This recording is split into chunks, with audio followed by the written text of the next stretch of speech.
Welcome back to Sahara TV. My name is Rudolf Okonkwo. We have been covering Nigeria today and the rest of Africa, and I hope you've been enjoying our coverage.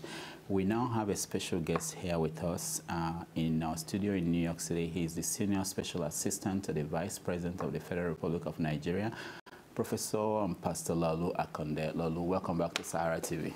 Thank you very much, Rudolf. Good to see you again. And congrats on your new position. Thank you. Thank you very much. The last time we saw you, you were just one of us in America, but now you are part of the ruling class in Nigeria. Don't talk about the ruling class. It's a serving class. Oh, serving class in Nigeria. Yeah. So what is the difference? Now, it's been a few weeks. How many? 2 weeks? You've been there 3? Yeah, probably 3 or 4 weeks. Okay. How's the experience? Well, you know, it's a privilege to serve your country. Without a doubt, especially under a government that is determined to reform the way things are done. So we must be thankful for that. And secondly, it's also a privilege and a great opportunity to serve under the leadership of President Buhari, somebody who has unparalleled patriotism, has unparalleled patriotism to make things right that has been wrong. And it is a privilege to serve under the Vice President, Professor Yemi Osinbajo, a man of moral probity and cerebral, very competent, a man of integrity. So for me personally, this is just a great opportunity to serve. So what have you noticed since you started working with the Vice President that has surprised you, or that you are really, that people like us who are outside the country don't get? About the Vice President? About the running of the country, the Vice President, any of them? Well, I mean, first of all, to know that there is quite a lot of work to be done. Of course, as we have said, and as most people know, the level of damage is quite considerable. And it's going to take consistent efforts continuously to fix things. But the good news is that we have leaders, the President and the Vice President, they are committed to this change. They understand the expectation of the people, and they're prepared. And they have the moral weight, the moral character to carry the change through. So we've seen that. And personally, it's very encouraging to have the opportunity to work with people like this, because moral character, moral probity is about the most important element of service. And, you know, I dare say that you have the right people at the helm right now to make these changes happen. Now, in the last few weeks, there were concerns by Nigerians about the pace of actions from the administration.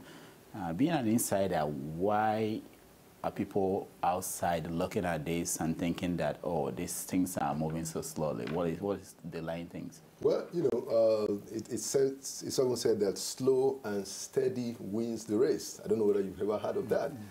This is exactly what is going on. The president is concerned about what he's going to do, and he wants to take his time to do the right things. Now, once you begin to see the outcome, I'm sure that Nigerians who are particularly impatient now will begin to see the value and the advantage of the president taking his time.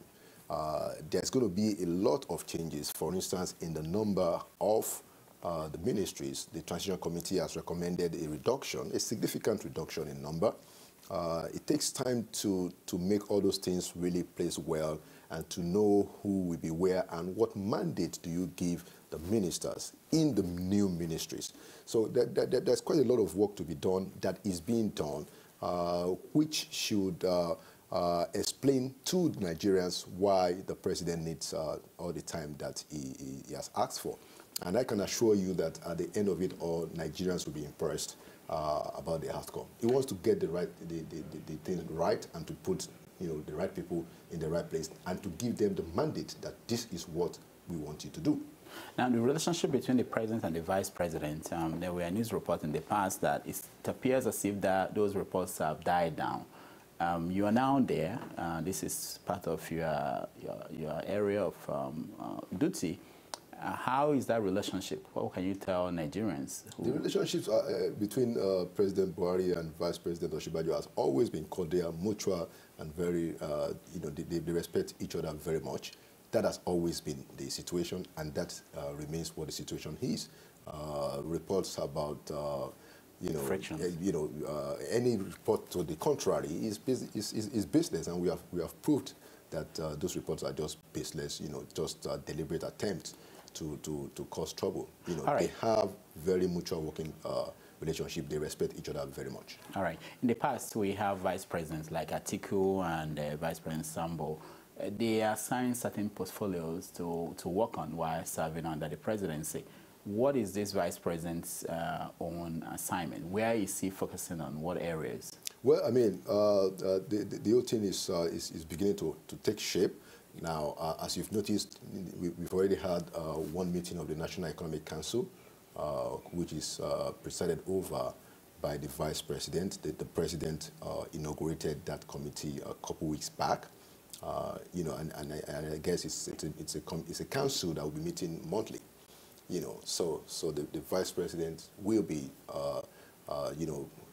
taking charge of that council, which is an advisory council to the president. And of course, you've seen that the president has been giving the vice president quite a number of responsibilities, including going to meet with victims of terrorism, the IDPs in their camps, and quite a number of representations in Nigeria and outside. The vice president has been very busy, and the president is the one that has been giving him those assignments. So we do have a presidential system that is working very well, a presidential system that is led by the president, a man of personal discipline and integrity, and supported by the vice president, also a man of moral probity, a man of character, and a man who is very clearly prepared, to work at the problems of the nation. Let's talk about that economic committee, because after the first meeting, a lot of stories came out. One of them was the issue of the money used to bail out the states. Right. There were conflicting stories. The PDP were saying that this money came from the external reserve, external excess crude account.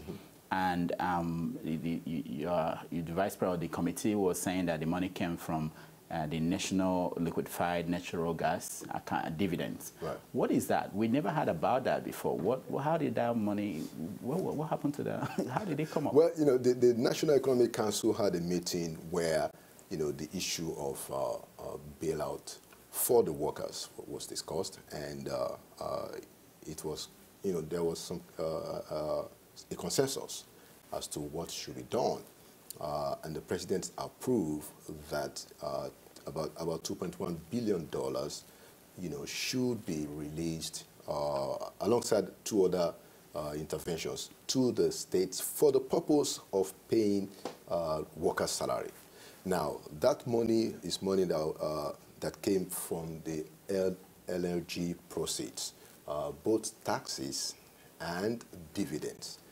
You see, the two, they are different. There are taxes, and then there is the dividend, which is the profit. So about 1.6 billion in taxes and about $500 million in dividends came together to form about 2.1 billion, which the president said should be used to assuage the plight of the workers, to pay people who for over 10 months in some cases have not been paid. The president felt that he had a duty to help those workers. They have done the work, and the fact that they have not been paid is not right. So the money did not come out of the ECA, of the excess crude account. The excess crude account is still what it is. It was just a misleading story. The money came from LNG proceeds, the taxes, and the dividends. Now, but do we know the history of that money from the NLG dividend? We know in the last 16 years what has been coming in. When did the money start coming in, and where? Well, what has happened is that, and there's a committee of a few governors that is trying to sort out all these issues, as it were, right now. What we know is that for a number of years, the dividends, the LNG dividends have not been coming into the Federation account. We also know that indeed the LNG had a tax holiday for a number of years also. but the concern is where the energy dividends have been going into some other NNPC accounts when it's in fact ought to be going to the federation account. Now that is the issue. And like I said, there is a committee of a number of governors that is looking at some of these issues, and hopefully, they will come out with a clear situation. But we know that LLG dividends have not been going directly into the federation account, which is where they're supposed to be going. Now, Energy says that, NNPC is a shareholder, we put the money wherever they ask us to put it. But the contention is that the money ought to be going straight to the federation account. As you know, we are finding out that NNPC has several accounts. Some of the monies that are supposed to end up in the federation account, they are ending up in some of these accounts. And these are some of the issues that are still being investigated. Now, a member of that committee, the Economic Committee, is the governor of Edo State, I believe, Oshomole, and he's been making a lot of statements. One of them is that Okonkwo, the former Minister of Finance, released $1 billion of government money for re-election attempt of President Jonathan.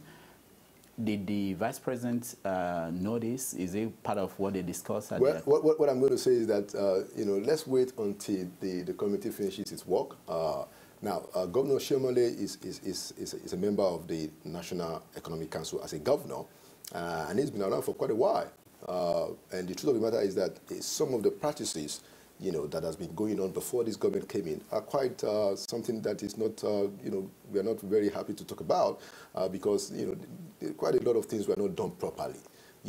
And people like Governor Oshomole, they have been around, they've been raising their voices, they've been trying to call some of these things to attention, and they've never been given the attention. For instance, some of the governors actually said that they have never received a written black and white report from NNPC about some of these accounts, which you wonder how could that happen for a number of years. So like I said, this committee of the governors that included Governor Oshomole and Governor Rufai and quite a number of other maybe one or two other governors, is still in progress. They will eventually come up with their report, and I'm sure that a good part of it, that is meant for the public will get to the public, and we know exactly what happened. But of course, we have concerns about the fact that some of the monies that are meant to go into the federation account have not been going to the federation account, and that is a matter of serious concern. Mm. Now, we saw this report that the Treasury is empty. If you ask the Vice President today, will he say that the country is broke? Do we have money? Do you know? Well, of course, money comes in, regularly. The concern was that when this government got into power, you didn't even know where money were kept. Now, up to now, the investigation is still going on where the money is supposed to be, because like I said, don't forget, monies are supposed to come into the federation account. For instance, LNG pays NNPC the dividends. Those dividends are supposed to go straight to the federation account, which has not been happening. Quite a number of generating agencies of government, income generating agencies of government, they've been holding back some of their collections that is meant to go into the federation account. So you have quite a number of agencies that have been involved in some of these rather sharp practices, and these are some of the things that are being currently investigated because the constitution is very clear that all monies should come into the federation account, and that is where the federal government and the federating the states and the local governments should be sharing money.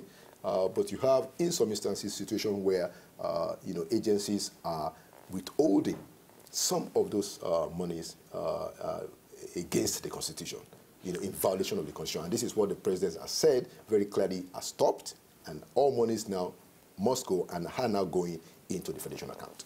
Now, APC governor of Kaduna State said that the NNPC must die.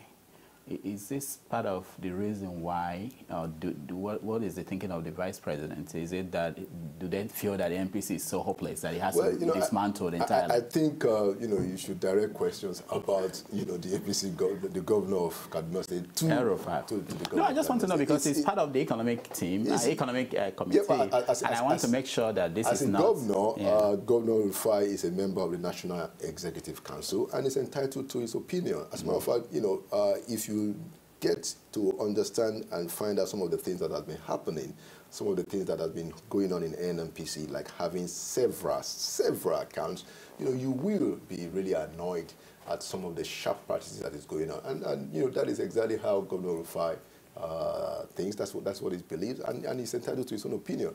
As for the vice president, we are still investigating. Some of these things are being investigated. Panels of investigative panels are in place. Including those of the 3 or 4 governors. And let's be patient to see what the outcome will be. Okay, another area that the vice president is assigned to, I understand, is issue of Boko Haram and the victims of Boko Haram. He was in Sudan. I know that was before your time. He became the spokesman, and he'd been traveling across the country. What does he feel about this upsurge in attacks by Boko Haram? Because if you are trying to deal with the victims of yesterday, and you are, in fact, for the past, since Buhari came into power, about 700 people have been killed across the country by Boko Haram. So the question is, there's an increase. What is the feeling if you are the one assigned to deal with the victims, and every day we are getting new victims? Well, you must understand that the strategy of Boko Haram seems to have changed. What they are trying to do, in my personal opinion, now is just to keep on the attack just for the purposes of showing that they're still around. They had territories before, they don't seem to have that anymore. And what we are saying is that we have to give time to the new strategy that is being put in place. The sub-regional strategy, where you're going to have Nigeria and Chad and other neighboring countries, that is going to happen very soon. They're going to have a new force to deal with it. There is a new international concerted effort, about the strategy and implementation of some of the military strategies, that is being formed as we speak. And then, this last week, the president put in place new service chiefs.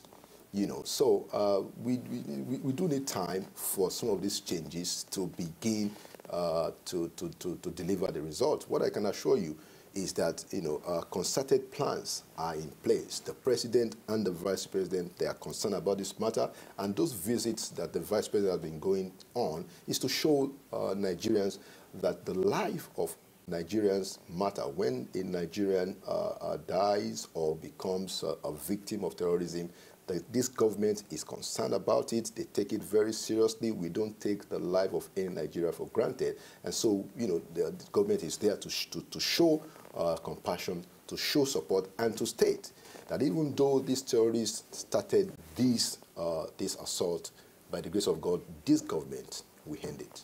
Now, what do you say to people who look at what's going on and they say that the former president was almost at the point of ending the Boko Haram insurgency in the last 6 weeks of his administration, and it appears as if this administration dropped the ball because things went from better to worse? What do you say to them? That is not true. It's not true that anybody dropped the ball or things got worse. That's not true. If you look at it very well, you will see that there is a new there's a new re-strategizing, recalibration of the military attempt. The president asked that the commanding unit now should move to Maiduguri, which is closer to the place. And if you notice, the new chief of staff is also from Borno State.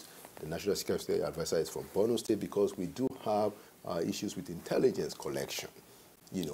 Because if you look at the fact that you have a lot of suicide bombers, you need information.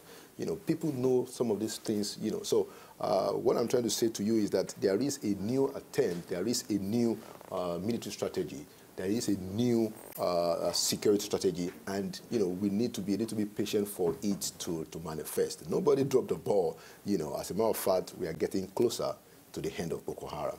Okay, let's look at one issue. I know it's not your department, but it's something that I think you will be aware of, because the leader of the APC in the Southwest, Bola Tinubu, we saw a picture recently of him with the president, which we've not seen in a long time.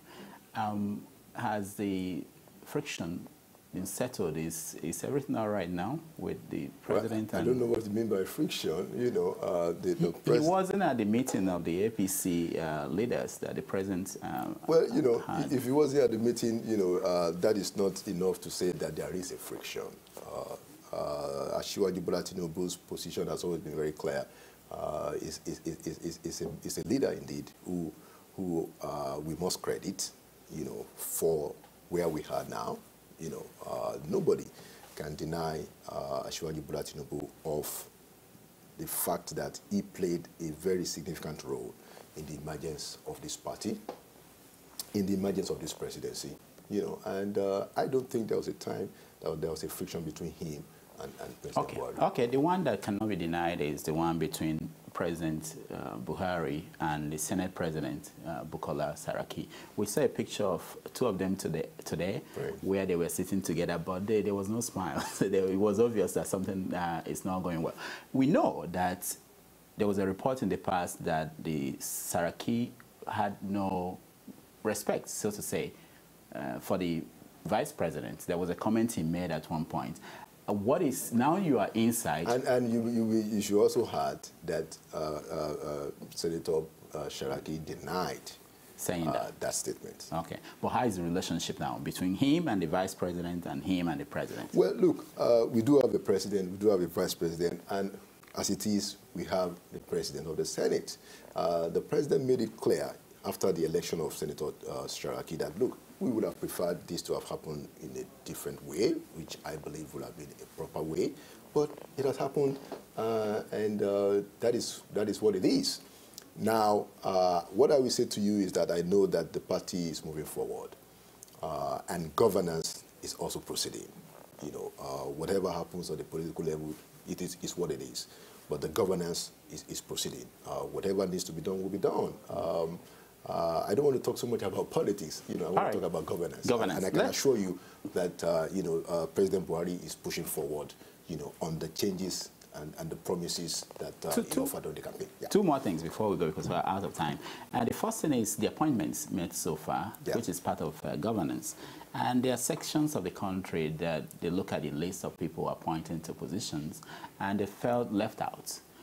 Is there a strategy to leave out some sections of the country, or is the plan to maybe remember them down the road? What is going on? The president has said that it doesn't belong to everybody and it belongs to everybody.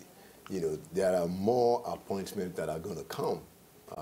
You know, ministers are going to be appointed, special advisors are going to be appointed. I can assure you that President Buhari is very patriotic, he's a nationalist.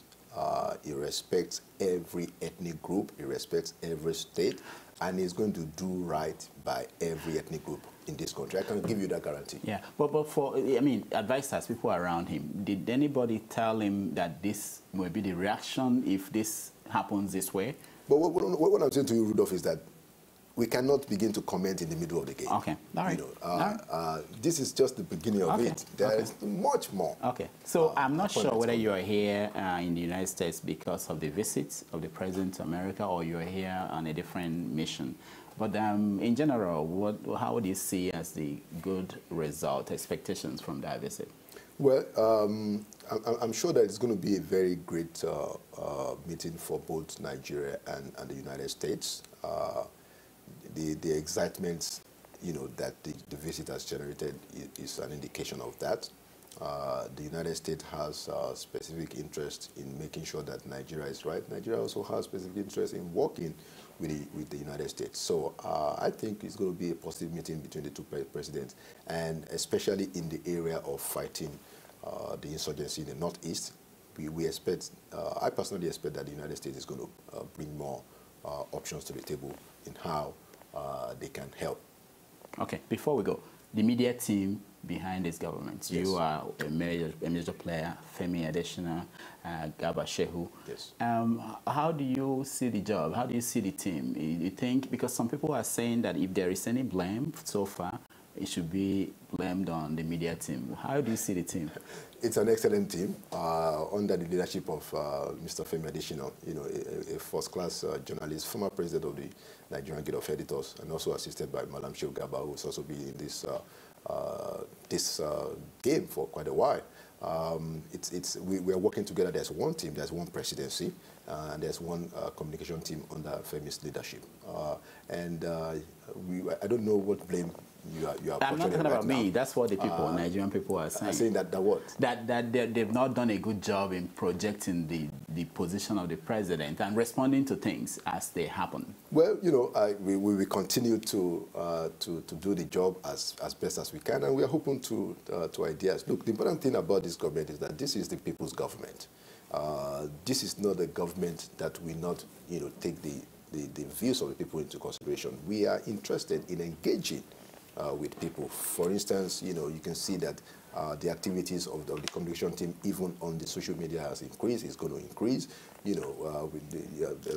Femi Adesina is going to bring more people into the team, to make sure that every sector of the Nigerian people, the Nigerian nation is engaged. We want to engage with the people, and we want to take feedback, whether it's critical, whatever feedback, we want to take it seriously and respond appropriately. This is a government of the people, and it's a government for the people, and I can assure you that we will engage effectively with Nigerian people. Will Femi change the way he tweets? Well, maybe you should ask him that, but I must tell you that Femi is an excellent communicator, a successful journalist, and I am happy to be working with him. All right. Thank you so much, Laolu Akande, for joining us. Thank you so much. When we come back, we are going to hear from you. I know we are running out of time, but we want to get a Skype call segment in and hear what you think about some of the issues and topics we've been discussing today. Stay tuned.